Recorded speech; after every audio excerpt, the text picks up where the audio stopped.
When chronic pain takes hold, it transforms every aspect of daily existence. Simple movements become calculated decisions, mental tasks require pushing through fog and discomfort, and activities once taken for granted turn into mountainous challenges. The experience of persistent pain creates a shrinking circle of possibility, demanding constant attention while sapping energy and emotional reserves. Our instinctive response typically involves tensing against the sensation, fighting it with every ounce of mental energy, and engaging in endless internal bargaining for relief. Yet this natural pattern of resistance frequently intensifies our distress rather than alleviating it. Buddhist monks have trained for millennia to meet pain differently. Their approach isn't a trick for numbing sensation or denying reality. Instead, it represents a comprehensive set of skills including attention training, equanimity, and compassion that fundamentally changes the relationship to difficult sensations. The result is a measurable reduction in suffering even when pain remains present. This isn't merely philosophy or wishful thinking. It's increasingly supported by modern pain science and clinical psychology, offering practical tools that anyone can learn. Understanding how and why this approach works opens doors to managing pain that many people never knew existed. The intersection between ancient Buddhist practices and modern neuroscience reveals something profound about the nature of human suffering.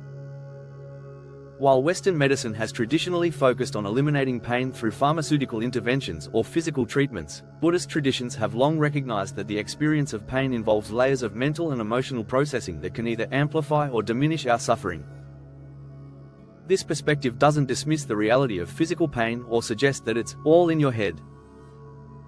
Rather, it acknowledges that how we relate to pain shapes our experience of it in ways that are both measurable and modifiable. Chronic pain, a global crisis demanding new approaches. Pain represents one of humanity's most universal experiences, transcending cultural, economic, and geographic boundaries. In the United States, the most recent federal survey found that approximately 1 in 4 adults, or 24.3%, lived with chronic pain in 2023, while 8.5% experience what researchers term high-impact, chronic pain that frequently limits life or work activities. Earlier analyses estimated that 20.9% of US adults, representing over 51 million people, had chronic pain in 2021. These statistics paint a picture of widespread suffering that affects not just individuals but entire communities and healthcare systems. Globally, the scope of the problem becomes even more apparent. A large, multi-country analysis utilizing World Health Survey data reported that around 27.5% of adults across 52 countries experienced moderate to severe pain in the prior 30 days. This evidence demonstrates that pain is widespread across cultures and economies, even when definitions and measurement approaches vary. The universality of pain suggests that finding effective management strategies isn't just a medical priority but a humanitarian imperative. These numbers matter because persistent pain doesn't merely hurt in the moment, it fundamentally changes lives. Chronic pain correlates strongly with lower quality of life scores, higher rates of anxiety and depression, and increased healthcare utilization.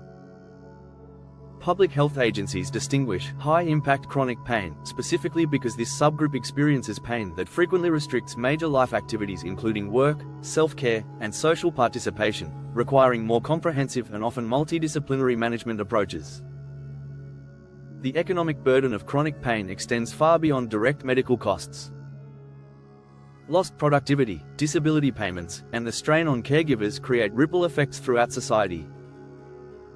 Traditional approaches to pain management, while valuable, have limitations. Pharmaceutical interventions carry risks of dependency and side effects, surgical interventions don't always provide relief, and many people continue to suffer despite aggressive medical treatment. This reality has prompted researchers and clinicians to explore complementary approaches, including those rooted in contemplative traditions that have grappled with human suffering for thousands of years. The Buddhist framework, distinguishing pain from suffering. Buddhism offers a sophisticated framework for understanding suffering that separates raw sensations from the additional mental turmoil we layer on top of them. In classical Buddhist teaching, the concept of dukkha, often translated as suffering or unsatisfactoriness, grows primarily from our reactions to experience rather than from the experiences themselves. This includes our tendency to cling desperately to pleasant experiences, push away unpleasant ones with all our might, and become entangled in the elaborate stories we construct about our circumstances. A famous parable from the Salatha Sutta, known as the arrow, illustrates this principle with striking clarity. The Buddha describes how when a person is struck by one arrow representing physical pain, they often shoot themselves with a second arrow of mental reactivity, including fear, anger, rumination, and resistance. The untrained person thus suffers twice, while the practitioner's task involves learning to experience only the first arrow without adding the second. This teaching doesn't minimize the reality of physical pain but rather highlights how our psychological responses can dramatically amplify our suffering. This ancient distinction maps remarkably well onto modern pain science, which recognizes multiple components in the pain experience. Nociception refers to the nervous system's detection of potential tissue damage through specialized receptors. Pain represents the brain's constructed experience and complex integration of sensory signals, expectations, contextual factors, and emotional states. Suffering encompasses the broader distress we experience in response to pain, including catastrophizing thoughts, feelings of hopelessness, and the exhausting mental resistance we mount against unwanted sensations. The Buddhist understanding suggests that while we cannot always prevent the first arrow of physical pain, we possess considerable capacity to influence whether we add the second arrow of mental suffering. This insight forms the foundation for mindfulness-based approaches to pain management that have gained increasing scientific validation. The practice involves developing skills to observe pain without immediately reacting, to maintain awareness without judgment, and to cultivate a different relationship with difficult sensations. The science behind mindfulness and pain relief. Mindfulness isn't a vague state of calm or a form of wishful thinking. Research has revealed specific mechanisms through which mindfulness training affects pain processing in the brain and body. In controlled studies with relatively brief training periods, sometimes as little as 4 sessions, participants who practiced meditation during experimentally induced pain reported approximately 40% less pain intensity and 57% less pain unpleasantness compared to control conditions. These aren't small effects, they rival or exceed what many pharmaceutical interventions achieve. Brain imaging studies have provided fascinating insights into how mindfulness changes pain processing. Researchers observed altered activity in brain regions intimately involved in the evaluation and affective dimensions of pain, including the anterior cingulate cortex, insula, and thalamus. These changes suggest that mindfulness doesn't simply distract from pain or create a placebo effect. Instead, it fundamentally shifts how the brain appraises and responds to pain signals, changing not just how we sense pain but how we interpret and react to those sensations. Follow-up experiments have compared mindfulness to various control conditions including placebo creams and sham meditation techniques. These studies consistently show that mindfulness produces greater pain relief and engages distinct neural pathways, indicating its effects aren't simply due to expectation or distraction. Comprehensive reviews summarizing dozens of clinical trials conclude that mindfulness-based approaches yield small to moderate improvements in pain intensity and pain-related functioning. While these effects might seem modest, they're comparable to other non-pharmacological therapies and can form valuable components of comprehensive pain management plans. The neural mechanisms underlying mindfulness-based pain relief involve multiple pathways. Mindfulness appears to enhance descending pain modulation, the body's natural pain control system that can dampen pain signals traveling from the body to the brain. It also reduces activity in the default mode network, a brain network associated with self-referential thinking and rumination that often amplifies suffering. Additionally, mindfulness training strengthens prefrontal regulatory regions that can modulate emotional responses to pain. The 4 pillars of Buddhist pain management. While specific practices vary across different Buddhist traditions, 4 interlocking capacities consistently appear in monastic training and increasingly in research on pain management. These pillars work synergistically, each supporting and enhancing the others to create a comprehensive approach to working with difficult sensations. The first pillar, mindfulness or sati in Pali, involves developing steady, clear awareness of present moment experience including sensations, thoughts, and emotions without adding commentary or judgment. This capacity allows practitioners to observe pain as it actually is rather than through the lens of fear, anticipation, or resistance. Over time, mindfulness practitioners learn to feel rather than fight what's happening, which reduces reactivity and softens the cascade of stress responses that can amplify pain. The practice involves noticing the changing nature of sensations, their location, intensity, and quality, without immediately trying to change them. Concentration or samadhi, the second pillar, involves stabilizing attention so it can rest steadily on a chosen object. In the context of pain management, stable attention reduces what researchers call attentional catastrophizing, the tendency for pain to completely hijack and monopolize our awareness. Concentration training allows practitioners to place attention where it's most helpful, whether that's on the breath, a neutral area of the body, or even on exploring the edges and textures of painful sensations with curiosity rather than aversion. This skill provides a degree of choice about where attention goes, preventing pain from completely dominating consciousness. The third pillar, equanimity or upekkha, represents perhaps the most misunderstood aspect of Buddhist practice. Equanimity isn't indifference or emotional numbness. Instead, it's the capacity to experience fully without flinching away or grasping desperately. In the context of pain, equanimity involves loosening the grip of aversion, that exhausting mental stance of, "I can't stand this," that creates additional tension throughout the body and mind. When we stop fighting so hard against pain, several things happen. Muscular tension decreases, sympathetic nervous system arousal diminishes, and the brain's pain amplification circuits quiet down. Equanimity allows us to be with difficulty without being overwhelmed by it. The fourth pillar encompasses compassion, karuna, and loving kindness, metta, qualities that might seem unrelated to pain management but play crucial roles. Self-directed kindness and compassion calm the threat detection networks in the brain that intensify pain experiences. These practices also counter the harsh self-talk that often accompanies chronic pain, thoughts like, "What's wrong with me?" or "I should be stronger than this." Compassion doesn't remove pain, but it fundamentally changes the internal climate in which healing occurs, creating conditions more conducive to recovery and adaptation. Practical applications and clinical integration. The integration of Buddhist-inspired practices into clinical pain management represents a significant evolution in how healthcare providers approach chronic pain. Acceptance and commitment therapy, ACT, and mindfulness-based stress reduction, MBSR, draw heavily on Buddhist principles while adapting them for secular clinical contexts. These approaches have accumulated substantial evidence for improving pain-related function, mood, and quality of life across diverse patient populations. Clinical programs typically begin with education about the nature of pain and suffering, helping patients understand the distinction between unavoidable sensations and optional suffering. Patients learn to identify their patterns of resistance and struggle, recognizing how these patterns might inadvertently increase their distress. Through guided practices, they develop skills for observing sensations without immediately reacting, maintaining present moment awareness during daily activities, and cultivating self-compassion when facing difficult experiences. The beauty of these approaches lies in their compatibility with other treatments. Patients don't need to choose between mindfulness and medication, between meditation and physical therapy. Instead, these practices can enhance the effectiveness of other interventions by reducing the stress and resistance that often interfere with healing. Many pain clinics now incorporate mindfulness training as a standard component of multidisciplinary treatment programs. Healthcare providers report that patients who engage with these practices often experience shifts that go beyond simple pain reduction.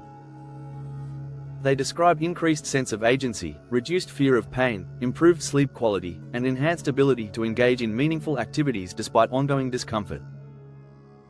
These qualitative improvements often matter as much or more than quantitative pain scores, reflecting a more holistic understanding of what it means to live well with chronic conditions. Starting your practice, a practical toolkit. You don't need to retreat to a monastery or commit to hours of daily meditation to benefit from these principles.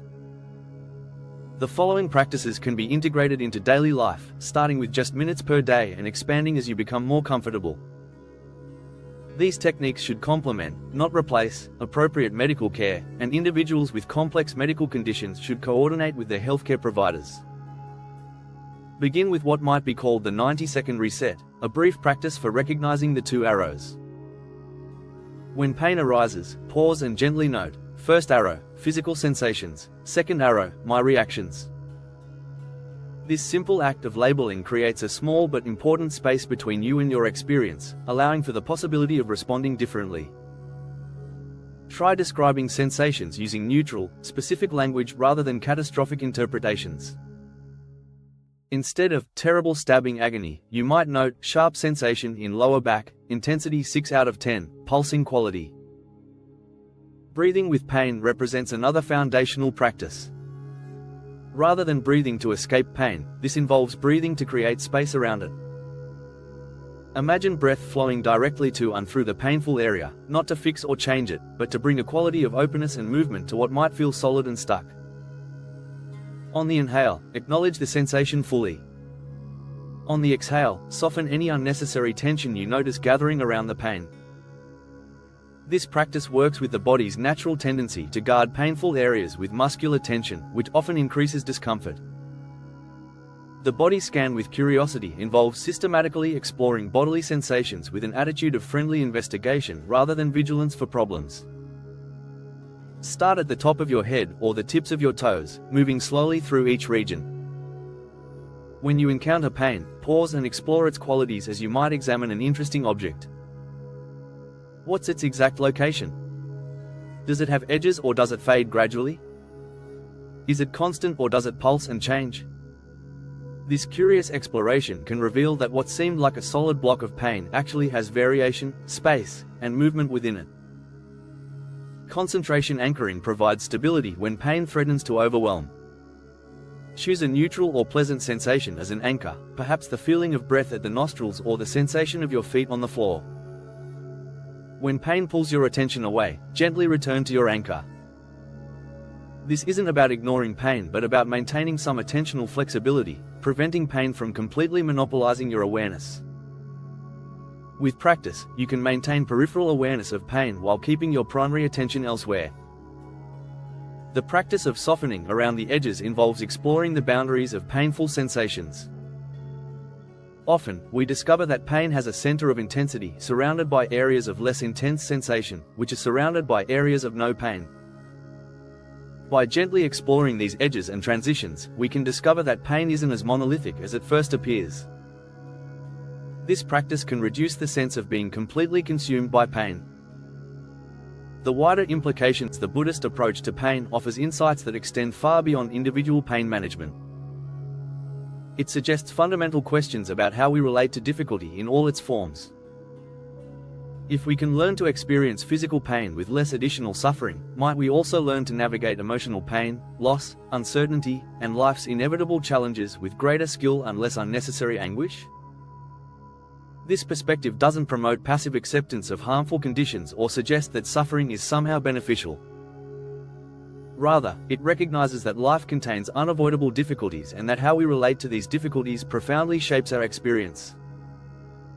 The skills developed through working with physical pain, including mindfulness, concentration, equanimity, and compassion, can transform how we meet all of life's challenges. The growing scientific validation of these ancient practices suggests a broader integration of contemplative wisdom with modern healthcare. As we face a global chronic pain crisis that pharmaceutical approaches alone cannot solve, the Buddhist understanding offers valuable complementary strategies. These approaches empower individuals to play active roles in their own healing, developing skills that enhance resilience and well-being beyond just pain management. Conclusion: a path forward. The Buddhist approach to pain isn't about achieving a state where nothing hurts or pretending that pain doesn't matter. It's about discovering that even in the presence of unavoidable pain, we have choices about how we respond. We can add layers of resistance, fear, and mental elaboration, shooting ourselves with second, third, and fourth arrows.